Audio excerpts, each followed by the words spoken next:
If you color your hair at home, I'm going to show you the simplest, easiest way to do it. This is how the professionals do it, and this is going to keep you from having color all over your neck and all over your face when you're done. I promise it's going to be super fast and super simple. So if you struggle with this, especially with the back of your head, I'm going to show you all of the tricks that I use to do my own hair. I'm actually going to be using conditioner on my hair today because I usually just get highlights, but either way, whether you're using color or not, it's going to be super simple. So keep watching, and I'm going to link all the products that I use in the description below. Okay, so let's talk about what you need first. You're going to need gloves. You're going to need your brush. You can get this at Sally's. You can get it on Amazon. I will link super cute ones in Amazon that I love. This one's by Color Track. Honestly, they're not that expensive, I promise, and they're super soft. And you're gonna need a bowl. I like to cheat, and this is just a glass bowl. You don't need anything crazy. Okay, so one thing that a lot of people struggle with is the stain that the color leaves on your forehead or your neck or wherever. So what I like to do is put Vaseline on my clients' foreheads. You only need a tiny bit. I think I've literally had this for like a whole year. I am using conditioner today because I'm not actually coloring my hair. However, whatever color you are using, this will also work with. It does not matter. Conditioner is the same consistency. You don't even need clips. I'm gonna show you why you don't even need clips for this. It's honestly the easiest thing you could ever do. My hair is already parted right here, so I'm gonna go ahead and keep that part. If you have a middle part, then you can do that too. What we're gonna do is outline just like that. So if your root is only this long, that's how much product or how far down you're gonna go. So my line of demarcation, if you wanna be like legitimate, is right here. I've been growing my hair out for like 8 months, just trying to get it healthy again. But we're gonna bleach my hair next, and I'm doing my own highlights. So if you're curious about that video, wait till it comes out. Anyways, so you wanna go all the way to your line of demarcation. If basically my highlights were right here, that's where I would stop. So we're gonna get more product on there. So I'm just outlining my part first, and we're gonna split it into 4 quadrants. So that means you're gonna go from the top of your head and you're gonna go straight to your ear, just like that. Most color brushes are pointed at the ends like this. If yours doesn't do a great job, you can use a comb to section this out.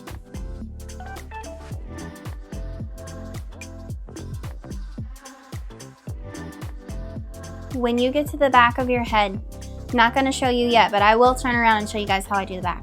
You're gonna go straight down the middle, and you're literally just gonna part your hair in 2 sections down the middle, and you're also gonna outline it there too. When you're putting this product on, the reason you don't need any clips is because the color is good enough to separate your hair. You wanna make sure that you get underneath. Ooh, that's cold. Now for the hairline, this is very self-explanatory. You just paint all on the hairline. Now, if you have grays and you're trying to cover your grays, I'm gonna show you a trick that I use to get this front hairline done. Most of you start graying from front to back, which means most of your gray is at your hairline or right by the nape of your neck. When I am done and we're processing, I'm gonna put end papers right on this hairline that holds the heat in and traps in the moisture. So it helps to cover those gray hairs easier. So let's find our sections. If you have blonde hair like me at the ends and you don't want to get the color down there, you can use clips. Just make sure that you clip it like this instead of like right here, or it's going to transfer color. So we're going to take basically sections parallel with my part all the way down on this side and then all the way down on this side. And the sections need to be pretty thin. If you want the color to process evenly, you need to make sure that your saturation is good, meaning you need to be heavy with the product, and you need to make sure that your sections are not too big. So they're about this width for my hair. So I like to paint on this side first, and then I will go on the other side as well. So I want to always make sure that my saturation is good. So making sure that it covers both sides, I use a little bit to do the other side as well. You just want to make sure it covers well. The other thing I wanted to talk to you guys about is gray coverage. So the majority of you who are coloring your hair like this at home are probably trying to cover your grays. If you're using box dye and you're wondering why you're not getting your gray coverage, the reason is simple. Well, I will tell you the reason. Gray coverage requires what we call NN. So NN basically means double natural pigment. When you're using NN, you use it based on how much gray you have. So if my hair was 50% gray, basically.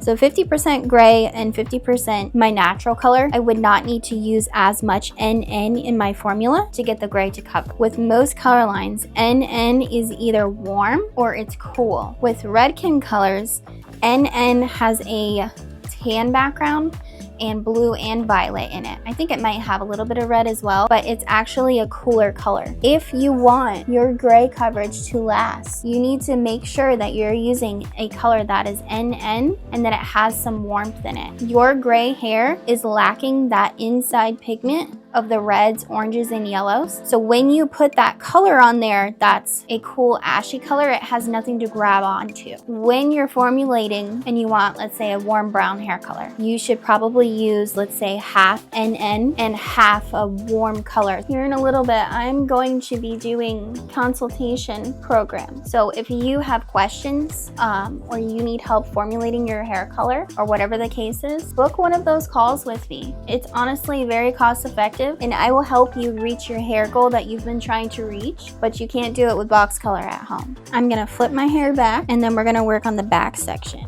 Okay, so if you need to use a handheld mirror like I do, you can do that. Or if you're doing it in your bathroom, use a double-sided mirror, whatever the case is, so that you can see the back of your head. So contrary to what you might think, we're gonna be working from top to bottom instead of bottom to top, because it's way easier.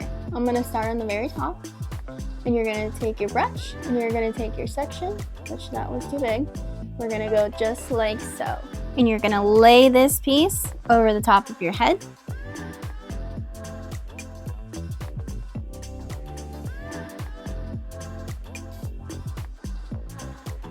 So you should be flipping your hair over the top of these sections and working your way down. It's gonna be way easier to work your way from the top to the bottom than the bottom to the top. The color, or in my case the conditioner, helps to push that hair all the way up and hold it there, so you don't need to be using a clip. If you want to use a clip, you're more than welcome to do that. I think that one of the biggest questions too that people have is, when does the processing time start? So the color starts processing on your head immediately as soon as you put it on. However, the processing time is when you are finished applying the color. So if your color says it takes 30 minutes or 45 minutes from the time that you put this color on to process, that means when you finish your hair color is when it's done processing, or I'm sorry, is the timer starts then. So the timer starts when you are done putting on the color. If you are slower at putting the color on, try mixing half of the color first and then doing the very front or top of your head first, and then mix another bowl of color and have a separate timer for that section. That way the color stays fresh, because regardless of what people might think, the color's going to stop processing once its timer,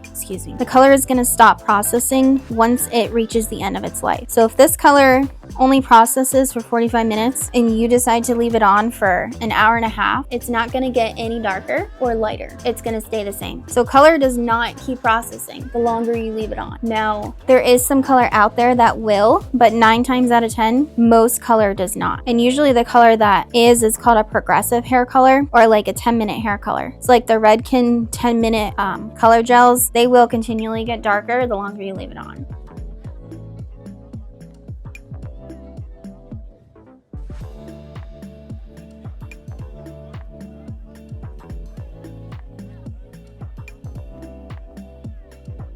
So I'm done putting it all over my roots. It does not look pretty, but that's okay. So like I said, you're gonna process your hair now. If this was Redken color gels, I would be processing it for 45 minutes. Sometimes you can leave it on longer if you want more gray coverage. So if I were to say be doing this on a client that has basically like white hair all right here on their hairline, I would let it process for probably about 50 minutes to 55 minutes. And I would take end papers and I'm gonna put it all on my hairline. So you can get these from Amazon. They're just end papers for like as if you were to do a perm. So they're made to trap in the moisture basically. This is also the time where you should be checking your hair to make sure that you covered everything, and just make sure you're wearing gloves so you don't get color everywhere. Okay, so I'm going to take my end papers. They're very thin. You don't need more than one to cover everything. So I'm gonna start here and I'm gonna stick it right there. All you gotta do is stick it on just like that. It's gonna stay either way. This is gonna trap in the heat and the moisture from your head and the color. And heat actually opens up the hair cuticle. That's why I think that this works so well. However, if you are doing your own color and you decide you wanna do this, just be mindful because this area, because we're trapping in the heat here, can slightly go darker. So if you have lighter hair like me, and if it were to go a little bit darker, you would probably see a difference. Just use one level lighter of your formula right around your hairline instead of the rest of your head. So you only need to mix a little bit up for your hairline for this and use that different formula if you decide you want to try this. If your hair color is black or dark brown, you're really not going to see a difference. So I wouldn't bother doing it if you have darker hair. Okay, so we're going to process for 45 minutes and then I'm going to wash it out. So I just blew out my hair. As you can see, it's nice and shiny and beautiful and bouncy. However, I don't have a change in my hair color. I'm aware of that. I was using conditioner instead of color, but it is the same consistency. So when you do it at home, if you have any questions, feel free to leave a comment in the comment section below, and I will, of course, answer any questions that you might have. I'm curious to see what else you guys want to see. If you have any suggestions for future videos, also let me know in the comment section below, and I'd love to do something that you're asking for.